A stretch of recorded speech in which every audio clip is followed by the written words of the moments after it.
ஸ்ரீமன்னாராயணீயம் ஸ்ரீ நாராயண பட்டத்ரி திருவடிகளே சரணம். 47வது தசகம். உரளில் கட்டுண்ட கண்ணன்.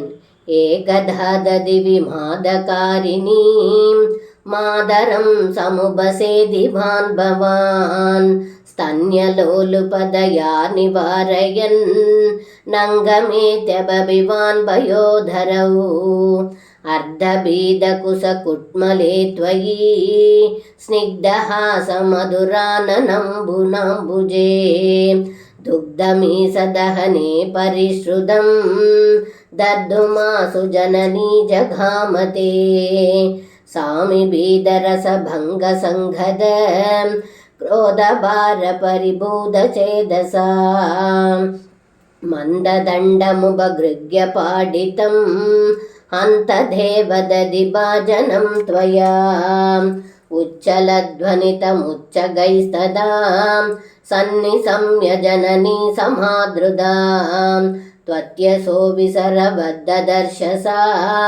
सत्य एव ददि विस्तृधृतं शिधौ वेदमार्गपरिमार्गितं वृषां द्वामवीश परिमार्गयन्यसौ स्तन्नदर्शसुहृदिन्युलूकले दीयमाननवनीदमोधवे द्वां प्रगृह्य पदबीदिभावनां बासुराणन सरोजमासुसां रोषरुषिदमुखी सखी पुरो बन्धनाय रसनामुभादते बन्धुमिच्छदियमेव सञ्जनदम्भवन्तमयि बन्धुमिच्छति सा नियुज्ञरसना गुणान् बहून् द्वयङ्गुलो न अखिलं किलैषद विस्मितोत्स्मितसखी जनेशितां स्विन्नसन्नवभुषं निरीशदां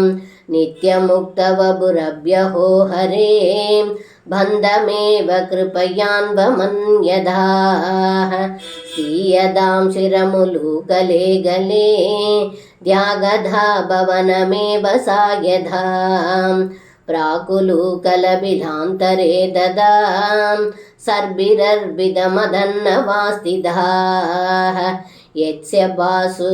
यत्यभाससुगमो विभो भवान् संयधः किमु सभासयान् स्नयाम् एवमादिदिविजैरभिष्टुदो वादनादपरिपाहि मां गदात्. श्री गुरुवायूरप्पन् तिरुवडिगळे शरणं. सर्वं कृष्णार्पणम्.